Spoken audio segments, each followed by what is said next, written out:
আমার যুবকেরা কান খুলে শুনে রাখো,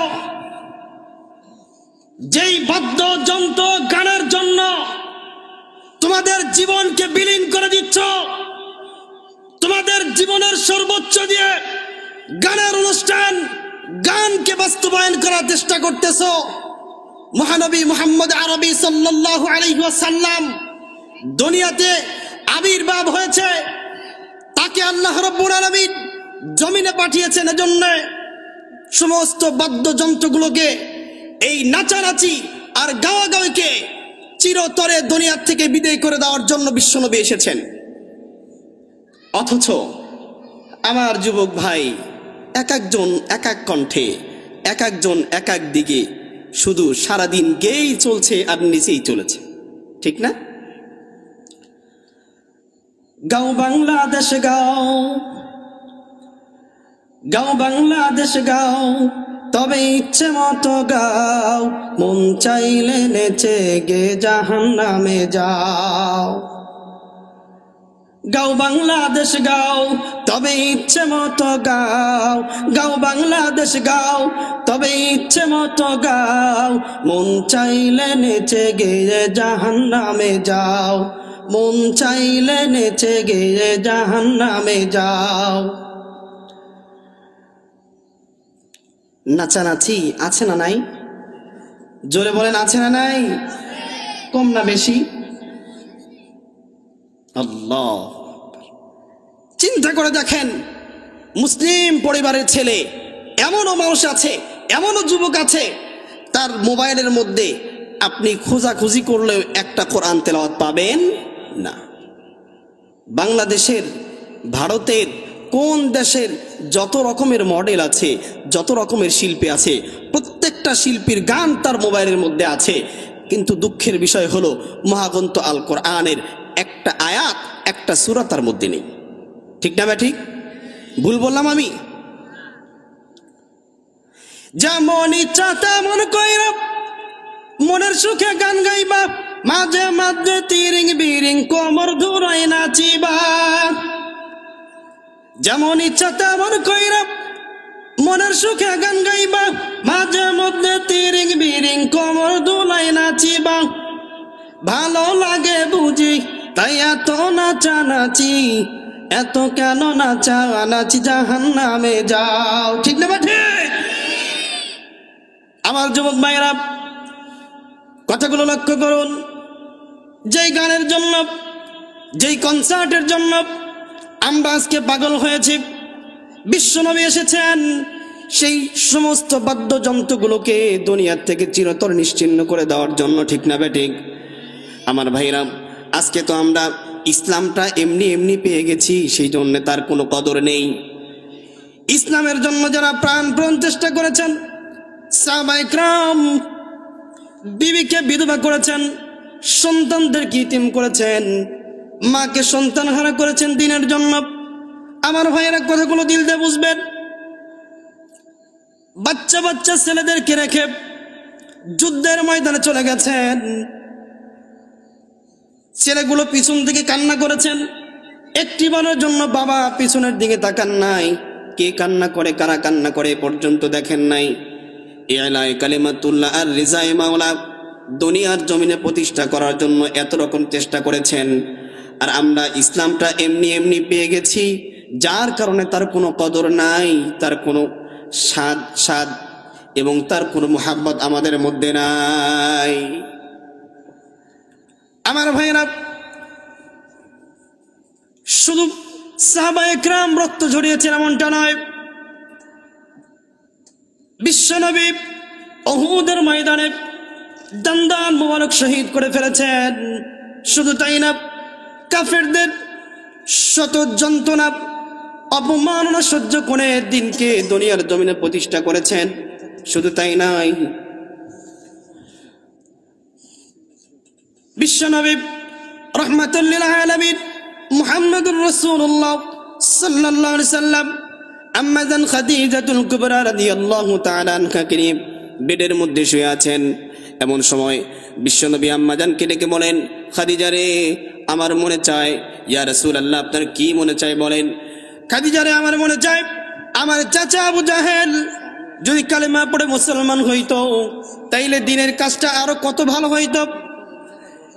আম্মা জান বললেন, ওগো নবীজি, আল্লাহ রাব্বুল আলামিন তো আপনাকে ধরার জন্য পাঠিয়েছেন ইলায়ে কালিমাতুল্লাহ আর রিজায়ে মাওলা প্রতিষ্ঠা করার জন্য। আল্লাহ নবী বললেন, আমি দিনের বেলা আমার চাচাকে দাওয়াতের কাজ করি, দাওয়াতে ইসলাম দাওয়াত দেই, কিন্তু আমার চাচার আশেপাশে অনেকগুলো লোক থাকে যার কারণে দাওয়াত কবুল করে না। এখন আমি রাত্রেবেলায় আমার চাচার কাছে যাব, দাওয়াতে ইসলাম দেব, আমার চাচাকে কালেমার দাওয়াত দিব, একা একা কালেমার দাওয়াত দিব, হয়তো আমার চাচা কালেমার দাওয়াত গ্রহণ করবে। আল্লাহর নবী হাঁটি হাঁটি পা পা করে আবু জাহেলের দরজার মধ্যে চলে গেলেন। গিয়ে দরজায় যখন নক করলেন, ভিতর থেকে আওয়াজ আসলো কে? বিশ্বনবী মায়ার কণ্ঠ দিয়ে বললেন, চাচা যান, আমি এসেছি, মুহাম্মদ বিন আব্দুল্লাহ, একটু দরজাটা মেহেরবানি করে খোলেন।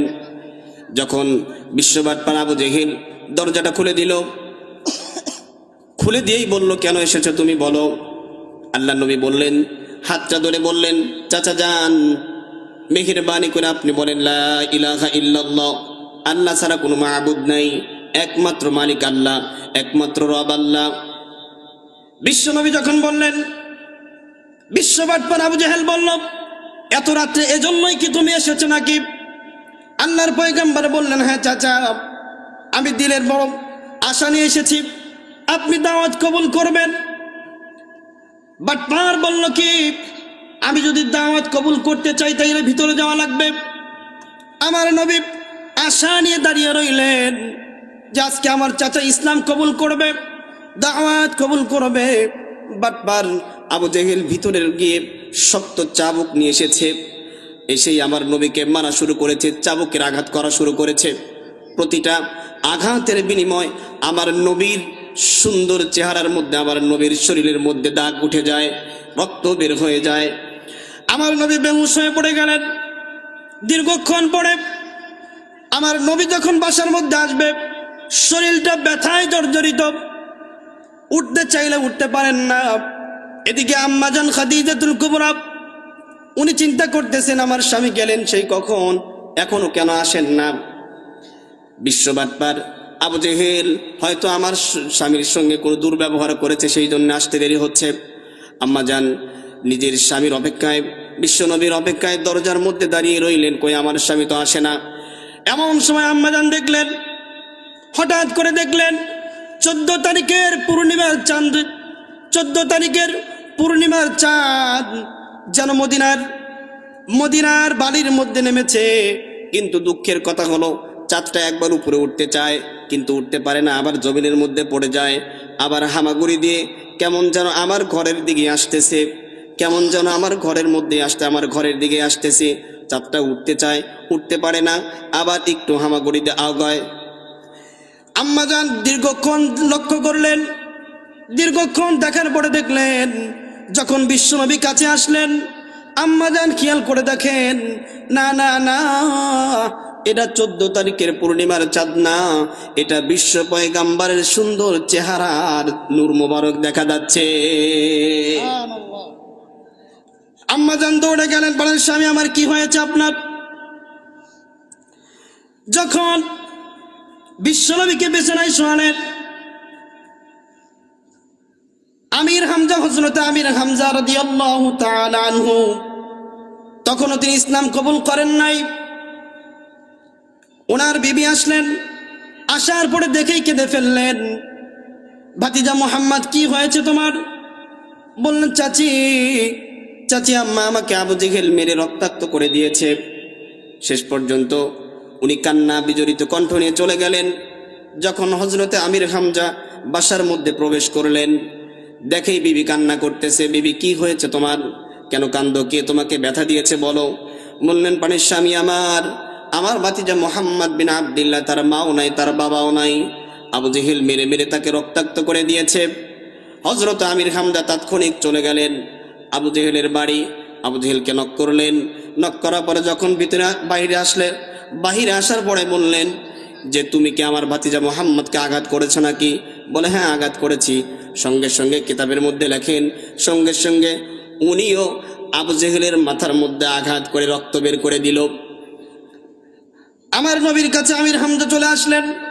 আসার পরে বলেন, ভাতিজা মুহাম্মদ, টেনশন করো না, চিন্তা করো না, তোমার বদলা নিয়েছি। বিশ্বনবী হযরতে আমির হামজা রাদিয়াল্লাহু তাআলা আনহুর হাত ধরলেন, বললেন, চাচা যান, আমি তো বদলা নেওয়ার জন্য আসি নাই দুনিয়ার মধ্যে, আমি তো এসেছি রহমত হিসেবে।